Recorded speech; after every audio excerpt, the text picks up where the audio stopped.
Hello student, welcome back to Success Mantra. तो स्वागत है एक बार फिर से आप सभी का हमारे the Hindu daily news analysis में। तो आज यानी कि 16 जून 2025 के द हिंदू में क्या है खास, जो कि एग्जाम पर्सपेक्टिव से बहुत ही ज्यादा इंपॉर्टेंट है। चलिए जल्दी से डिस्कस कर लेते हैं। So the first news from the Hindu today is from India Cyprus relations. India will continue effort to strengthen ties with Cyprus. Prime Minister PM. तो as we discussed in yesterday the Hindu analysis कि हमारे जो prime minister है 3 countries की visit पे जा रहे हैं। 3 नेशन टूर हमारे प्राइम मिनिस्टर का संडे इवनिंग से शुरू हो गया और इन 3 नेशन टूर में जो हमारे प्राइम मिनिस्टर का पहला डेस्टिनेशन है वो साइप्रस है। तो पहले स्टेज में साइप्रस पहुंचे हमारे प्राइम मिनिस्टर, जहां पे उन्होंने ये स्टेटमेंट दिया है। साइप्रस, बहुत सारे लोग इस कंट्री के बारे में कुछ लोगों ने सुना भी नहीं होगा, बहुत सारे लोगों ने नहीं सुना होगा जो जियो पॉलिटिक्स में बहुत ज्यादा इंटरेस्ट रखते हैं, उन्होंने साइप्रस के बारे में सुना होगा। कैसे अब ओवरनाइट ये कंट्री इंडिया के लिए one of the most important ally, one of the most important country बन के उभरा है। What is the reason behind it?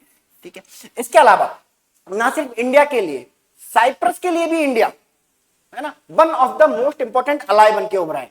कैसे ओवरनाइट ये जो रिलेशंस है इंडिया और साइप्रस के बीच में वो एकदम से डीपन हो गए, है ना। इसके भी कुछ रीजन है, टर्किश एंगल है, वो भी डिस्कस करेंगे। और ये रिलेशन का आप जो एक्सटेंट है वो आप इसी से समझ सकते हो कि जब हमारे प्राइम मिनिस्टर साइप्रस के एयरपोर्ट पर पहुंचते हैं, निकोशिया जो वहां की कैपिटल है उसके एयरपोर्ट पर पहुंचते हैं, तो कोई A level officer, B level officer या सी लेवल ऑफिसर उन्हें रिसीव करने नहीं आता, वहां के प्रेसिडेंट उन्हें रिसीव करने आते। ये पिक्चर आप देख सकते हो, the most powerful picture on internet today. ठीक है, तो इतना स्वीट जेस्चर, ऐसे नहीं किसी भी कंट्री के प्राइम मिनिस्टर या प्रेसिडेंट किसी को, है ना, फॉरेन डिग्नेटरी को रिसीव करने नहीं जाते हैं, है ना। अगर किसी फॉरेन कंट्री का डिग्नेटरी हमारे प्राइम मिनिस्टर को रिसीव करने जा रहा है या फिर हमारा प्राइम मिनिस्टर किसी फॉरेन डिग्नेटरी को एयरपोर्ट रिसीव करने जा रहा है, तो इसका मतलब क्या है कि वो कंट्री हमारे कंट्री के लिए बहुत ही ज्यादा इंपॉर्टेंट है या फिर हम किसी कंट्री के लिए बहुत ज्यादा इंपॉर्टेंट है। ठीक है, तो इंडिया साइप्रस के लिए कितना इंपॉर्टेंट है और साइप्रस इंडिया के लिए कितना इंपॉर्टेंट है, ये इस पिक्चर से बहुत क्लियरली समझा जा सकता है। अब कैसे इंपॉर्टेंट है साइप्रस इंडिया के लिए? बहुत सारे एक्सटेंट है। साइप्रस सबसे पहले डिस्कस करते हैं, साइप्रस इंडिया के लिए कैसे इंपॉर्टेंट है। देखो, साइप्रस यूरोप का एक कंट्री है, यूरोपियन यूनियन का एक कंट्री है। तो यूरोपियन यूनियन में साइप्रस के थ्रू इंडिया के जो गोल्स हैं वो अपने गोल अकम्प्लिश कर सकता है इंडिया यूरोपियन यूनियन में। इसके अलावा साइप्रस बहुत सारे डिप्लोमेटिक इश्यूज पे इंडिया को सपोर्ट करता है, लाइक कश्मीर का इशू हो, चाहे पहलगाम अटैक पर क्रिटिसिज्म हो, या फिर इंडिया पाकिस्तान कॉन्फ्लिक्ट पर इंडिया की साइड लेना हो, न्यूक्लियर सप्लाई ग्रुप में इंडिया का सपोर्ट करना हो, या फिर यूएन परमानेंट काउंसिल में, यूएन सिक्योरिटी काउंसिल में परमानेंट सीट का सपोर्ट देना हो इंडिया। इन सारे इश्यूज पे साइप्रस हमेशा से इंडिया के साथ खड़ा रहा है। ठीक है, इसके अलावा साइप्रस के लिए इंडिया कैसे इंपॉर्टेंट है? इंडिया ग्लोबल साउथ का एक सबसे बड़ा लीडर। आज हम देखते होंगे इंटरनेशनल रिलेशन में कि everybody want to be friend with India, every country want to have good relations with India. What is the reason? क्योंकि इंडिया ग्लोबल साउथ यानी कि सदर्न हेमिस्फीयर का जो साउथ है उसका एक बहुत बड़ा रीजनल लीडर बन के उभरा है, ग्लोबल लीडर बन के उभरा है। अगर आप देखें तो 4th largest economy, 4th largest military power, ठीक है, इंडिया चाइना रशिया के बाद 4th largest military power, USA China और जर्मनी के बाद 4th लार्जेस्ट इकोनॉमी, है ना। इसके अलावा पॉपुलेशन, वर्कफोर्स, इंडिया की आईटी इंडस्ट्री, तो इनकी वजह से, है ना, everybody want to be the friend with India. तो साइप्रस क्या कर सकता है? डिफेंस जो इक्विपमेंट है वो प्रोक्योर कर सकता है, इसके अलावा इंडिया की इकोनॉमी से बेनिफिट ले सकता है, इंडिया की आईटी इंडस्ट्री से बेनिफिट ले सकता है। तो दोनों कंट्री म्यूचुअली एक दूसरे के लिए बेनिफिट है। बट ये जो डीपनेस है इंडिया साइप्रस रिलेशन में वो एकदम से क्यों, है ना। इंडिया ने दिखाया ये अपनी तरफ से ये जेस्चर कि प्राइम मिनिस्टर हमारे साइप्रस को विजिट करेंगे, है ना। What is the reason behind it, actually the reason behind India Cyprus relation is Turkey. Turkey ने जिस तरह इंडिया पाकिस्तान कॉन्फ्लिक्ट में पाकिस्तान को न सिर्फ वर्बली सपोर्ट किया बल्कि मिलिट्री जो एड है, ड्रोन्स हैं, है ना, बहुत सारे ड्रोन ऑपरेटर्स भेजे, है ना, जो इंडिया नहीं चाहता था कि भेजे, है ना।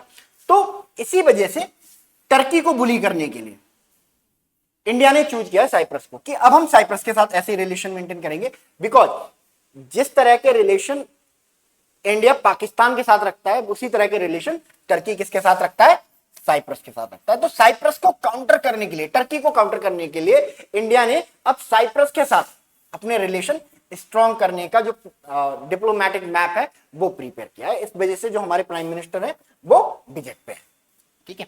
अब कहां पे है ये साइप्रस, साइप्रस की अगर बात करें तो साइप्रस मेडिटेरेनियन सी में एक आइलैंड बेस्ड कंट्री है, ठीक है, जिसकी किसी के साथ बाउंड्री नहीं है, लैंड बॉर्डर किसी के साथ शेयर नहीं करता है, बट हाँ मैरीटाइम बाउंड्री शेयर करता है ये ऊपर टर्की के साथ, ईस्ट में लेबनान, इजराइल एंड सीरिया के साथ। जो आइलैंड, जो साइप्रस आइलैंड उसका रियल मैप ये है, बट अगर बात आती है कंट्रोल की, है ना, तो साइप्रस एज ए कंट्री सिर्फ इस पिंक जोन पे एग्जिस्ट करता है। ये जो येलो एरिया है ये किसके कंट्रोल में आता है, टर्की के कंट्रोल में आता है। टर्की ने 1974 में इन्वेड किया साइप्रस को और ये बहुत सारा एरिया कब्जा लिया। ये जो आप ग्रे कलर में बफर एरिया देख रहे हैं, यहां पर यूएन पीस कीपर्स को लगाया गया है to maintain peace, to maintain ceasefire line, ठीक है। तो बिल्कुल वैसा ही कॉन्फ्लिक्ट है टर्की और साइप्रस के बीच में। साइप्रस, टर्की क्या कहता है कि पूरा का पूरा जो साइप्रस आइसलैंड है वो हमें बिलोंग करता है, और साइप्रस क्या कहता है हम एक सेपरेट एंटिटी है, और ये जो अपर साइप्रस है इसको इलीगली ऑक्युपाई करके रखा है टर्की ने, है ना। तो जो साइप्रस और इंडिया है उसके जो इंटरेस्ट हैं, जो डिप्लोमेटिक इंटरेस्ट है वो कहीं ना कहीं एक तरह के ही है ना। इंडिया पाकिस्तान का कॉन्फ्लिक्ट क्या है, पीओके जिसे लेने की हम बात करते हैं, उस पर हमारा क्लेम क्या रहता है कि इसे पाकिस्तान ने इलीगली ऑक्युपाई करके रखा है, ठीक है। वैसे ही साइप्रस का क्लेम क्या रहता है कि जो अपर साइप्रस है, जो नॉर्दर्न साइप्रस है, ठीक है, उसको टर्की ने इलीगली ऑक्युपाई करके रखा है। तो हमारे पास अब टर्की को प्रेशराइज करने के बहुत सारे वेपन है। हम टर्की साइप्रस को वेपन दे सकते हैं, वेपन सप्लाई कर सकते हैं। हम जो नॉर्दर्न साइप्रस है इस आइलैंड पर हम साइप्रस का जो रिकॉग्निशन है वो एक्सेप्ट कर लेते हैं, रिकॉग्नाइज कर देते हैं। ये जो पार्ट है ना, जो अपर साइप्रस का पार्ट है वो किसका पार्ट है, मेनलैंड साइप्रस का पार्ट है। तो इसके थ्रू टर्की को काउंटर करना चाहता है India. That is why after Pahalgam attack, after operation Sindoor, prime minister Narendra Modi ने चूज किया है साइप्रस को as a first country to visit, ठीक है। मेडिटेरेनियन सी में है, समझ गए होंगे। कैपिटल निकोशिया हम डिस्कस कर चुके हैं। करेंसी यूरोपियन यूनियन का पार्ट है तो यूरो इसकी करेंसी होगी। और लैंग्वेज, दो लैंग्वेज बोली जाती है, ग्रीक लैंग्वेज बोली जाती है और टर्किश लैंग्वेज बोली जाती है। यहाँ पे कॉन्टिनेंट, किस कॉन्टिनेंट में, अब तो देखो इसके कॉन्टिनेंट को लेकर कंफ्यूजन रहता है ना, क्योंकि ज्योग्राफिकली ये एशिया में पड़ता है, वेस्ट एशिया में, बट ऑफिशियली ये यूरोप का पार्ट है, तभी तो यूरोपियन यूनियन का पार्ट है ना, तो यूरोप का पार्ट है, तो है ना, ज्योग्राफिकली एग्जिस्ट करता है ये वेस्ट एशिया में एंड ऑफिशियली एग्जिस्ट करता है यूरोप में। तो कभी पूछ लिया जाए कि साइप्रस किस कॉन्टिनेंट में, तो गो विद द यूरोप, क्योंकि ऑफिशियली ये वहीं पे, ठीक है। चलिए next, British navy fighter jet makes emergency landing at airport in Kerala capital, ठीक है। तो ब्रिटिश नेवी का अभी एक फाइटर जेट है, उसमें कुछ प्रॉब्लम आ गई, फ्यूल खत्म हो रहा था एंड बैड वेदर की वजह से इसे इमरजेंसी लैंडिंग करनी पड़ी केरला की कैपिटल में, ठीक है। और एक सिंपल सी न्यूज लग रही है कि इसमें कुछ इंपॉर्टेंट नहीं है, फ्यूल खत्म हो जाता है, बैड वेदर की वजह से प्लेन को या फाइटर जेट को लैंडिंग भी करनी पड़ती है, तो what's a big deal in it, ठीक है, बिग डील इसलिए है क्योंकि जिस फाइटर जेट ने ये इमरजेंसी लैंडिंग की है due to the bad weather और ड्यू टू द फ्यूल, है ना, लैक ऑफ फ्यूल, वो कोई मामूली फाइटर जेट नहीं है। इस फाइटर जेट को प्रोजेक्ट किया जाता है दुनिया का सबसे advance, the most advance fighter jet in the world. और कौन प्रोजेक्ट करता है इसको? यूएसए। क्या नाम है इस फाइटर जेट का? इसका नाम है F-35। तो F-35 फाइटर जेट है ना, जो यूएसए ने ब्रिटेन की नेवी को दिए थे, एंड इसने इमरजेंसी लैंडिंग की है due to the bad weather और लैक ऑफ द फ्यूल। और यूएसए कहता है कि भाई ये दुनिया का सबसे एडवांस फाइटर जेट है। चलो कोई नहीं, अब फ्यूल, लैक ऑफ फ्यूल की वजह से लैंडिंग, इमरजेंसी लैंडिंग बनती है ना, जब फ्यूल ही नहीं होगा तो फाइटर जेट उड़ेगा कैसे? But due to the bad weather, दुनिया का सबसे एडवांस फाइटर जेट है ना, और जरा से बैड वेदर से, है ना, कन्फ्रंट नहीं कर पा रहा है, वॉर जोन में क्या कन्फ्रंट करेगा? ठीक है। इसके अलावा अब ये न्यूज इसलिए भी इंपॉर्टेंट है बिकॉज यही सेम फाइटर एयरक्राफ्ट यूएसए बार बार हमें पिच कर रहा है। अभी यूएस के प्रेसिडेंट जेडी वेंस इंडिया आए थे और उन्होंने बोला था कि India must purchase this item, India को इसे परचेज करना ही चाहिए, F-35। ठीक है, तो बैड वेदर में ना उड़ पाना, है ना, ये अपने आप में क्वेश्चन मार्क खड़े करता है दुनिया के सबसे, है ना, सो कॉल्ड दुनिया का सबसे एडवांस फाइटर जेट पे। इसके अलावा F-35 को लेके बहुत ज्यादा अच्छी खबरें नहीं आ रही हैं। अभी 2 दिन पहले ही कुछ न्यूज आई है कि F-35 को ईरान का जो एयर डिफेंस सिस्टम है, एयर डिफेंस सिस्टम रशिया ने दिया था, S-300 ने मार गिराया। यानी कि F-35 जो कि एक 5th जनरेशन फाइटर जेट माना जाता है, उसे एक 3rd जनरेशन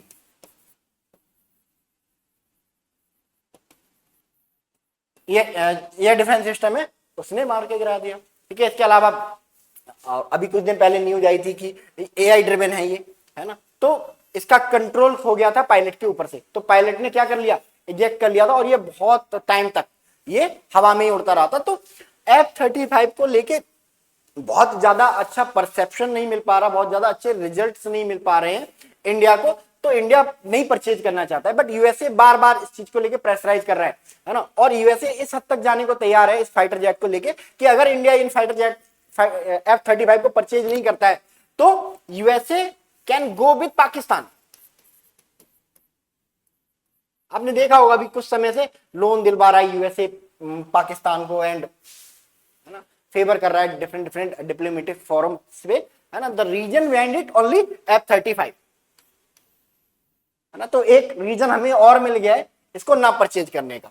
ठीक है। बहरहाल ये अभी हमारा जो केरला एयरपोर्ट है उस पर सेफली लैंडेड है ना, और जो एयरफोर्स है वो इसको मॉनिटर कर रही है, एंड मिनिस्ट्री ऑफ डिफेंस के क्लियरेंस के बाद इसको डिपार्ट कर दिया जाएगा। ठीक है। जब पूछा गया कि ये फाइटर जेट कहां से आ रहा था और कहां जा रहा था, इसे बताने से मना कर दिया है हमारी डिफेंस फोर्सेस ने। ठीक है। चलिए देखते हैं इन फ्यूचर इंडिया परचेज करता है या नहीं करता है, ये इंटरेस्टिंग होगा देखने में। चलिए नेक्स्ट, ये F-35 के बारे में इंफॉर्मेशन है। ठीक है। F-35 इसको क्या बोला जाता है, JSF, joint strike fighter, single seat है, सिंगल इंजन है, स्टेल्थ फाइटर। ठीक है। सिंगल इंजन, सिंगल सीट, ठीक है, जॉइंट स्ट्राइक फाइटर। ठीक है। इसके अलावा मल्टी रोल है, कॉम्बैट और डिफेंसिव दोनों ही मोड में काम करता है। ये 5th जनरेशन फाइटर जेट है। ठीक है। स्टेल्थ कैपेबिलिटीज है, और इसके अलावा इसका जो सबसे the most lucrative feature of F-35, horizontal and vertical landing, यानी कि इसको उड़ने के लिए, इसको टेक ऑफ करने के लिए रनवे की जरूरत नहीं है, ये वर्टिकली ही लैंड कर जाता है और वर्टिकली ही टेक ऑफ कर जाता है। ये इसके साथ प्लस पॉइंट रहता है F-35 को परचेज करने का। ठीक है। चलिए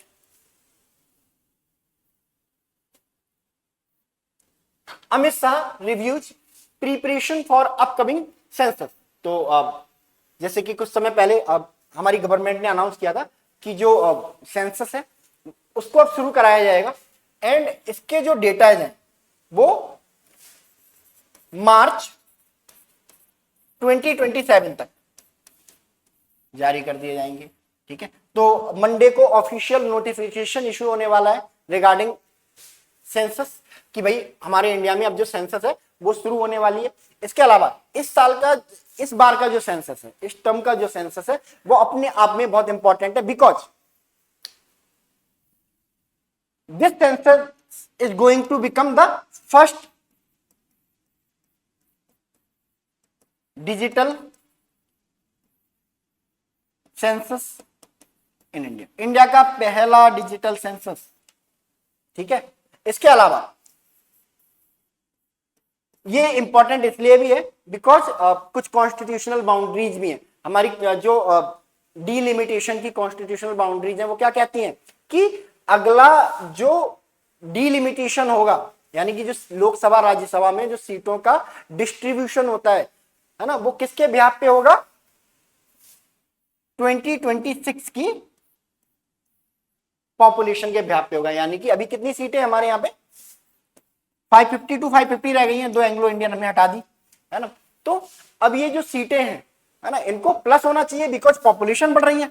हमने पर सीट कुछ सोच के रखा है ना कि इतनी सीट पे एक एमपी या इतनी सीट पे एक एमएलए होगा या राज्यसभा मेंबर होगा या फिर एमएलसी मेंबर होगा, है ना। तो अब जैसे जनरेशन हमारी जो पॉपुलेशन है वो बढ़ती जा रही है तो सीटों को भी प्लस होना चाहिए, है ना। तो हमारे कॉन्स्टिट्यूशन में, है ना, इस डेट को बढ़ा दिया गया था, है ना, 2026 के सेंसस था कि भाई 2026 में जो पॉपुलेशन होगी उसके हिसाब से क्या होगा, दोबारा से, है ना, डीलिमिटेशन होगा, दोबारा से इन जो इलेक्टोरल बाउंड्रीज है उनको रीड्रॉ किया जाएगा।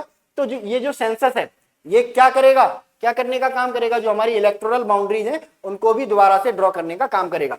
As per the constitutional mandate the first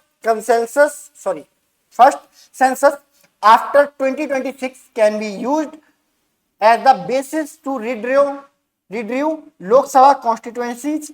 The next general elections is expected to be held in 2029. ठीक है, क्योंकि 2029 में क्या है, नेक्स्ट जनरल इलेक्शन है, तो उससे पहले हमें, है ना, अपने सेंसस को भी कंप्लीट करना होगा और इन बाउंड्रीज को, जो हमारी इलेक्टोरल बाउंड्रीज है, इनको भी दोबारा से रीड्रॉ करना पड़ेगा।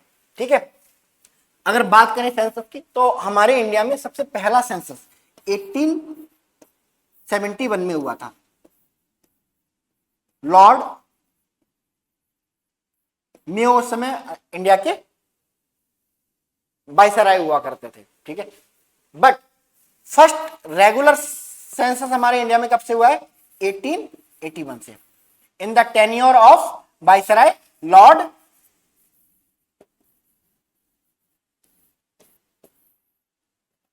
ठीक है।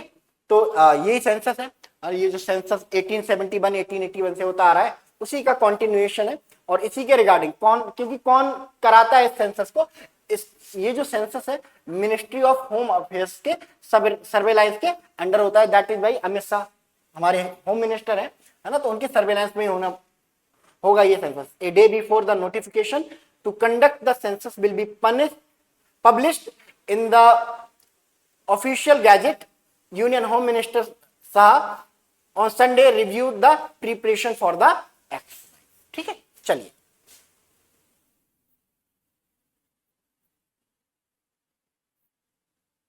Indian student pilgrims struck in Iran raise alarm.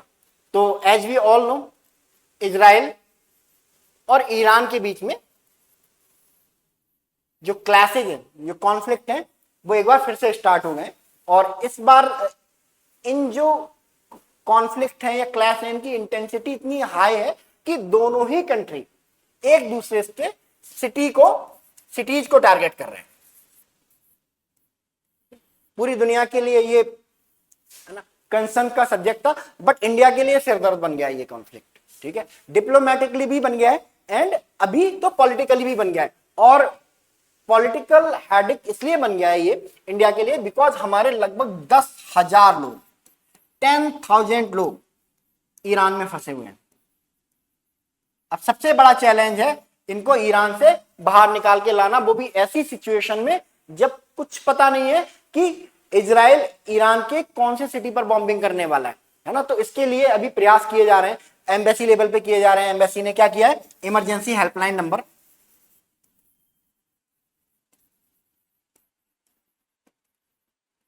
Number issues कर दिए है ना। ये सारे नंबर हैं 445579819015993933 एक्सेट्रा एक्सेट्रा। ये सारे नंबर हैं जो एम्बेसी की, ईरान में जो इंडिया की एम्बेसी है उसकी तरफ से इशू किए गए। इसके अलावा जो इंडियन गवर्नमेंट है, मिनिस्ट्री ऑफ एक्सटर्नल अफेयर है, वो प्लान कर रहे हैं कि वो इजराइल और ईरान की सरकारों तक, जो गवर्नमेंट्स हैं उन तक रीच आउट करें और इनसे रिक्वेस्ट करें कि आप कुछ दिनों के लिए, है ना, या कुछ घंटों के लिए इस कन्फ्लिक्ट को क्या करें, रोक दें, पॉज कर दें, सो दैट कि हम अपने जो सिटीजन्स हैं ईरान में उनको बाहर निकाल पाए। क्योंकि अगर इन्हें कुछ हो गया तो इंडिया में पॉलिटिकल टर्मोइल होना बहुत लंबा चौड़ा पॉलिटिकल ड्रामा यहाँ पे होने वाला है ना। और अब ये 10,000 लोग कैसे लोग हैं, इनमें स्टूडेंट हैं, 6,000 तो इसमें स्टूडेंट ही हैं।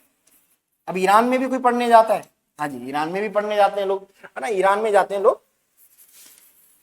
रिलीजियस एजुकेशन के लिए।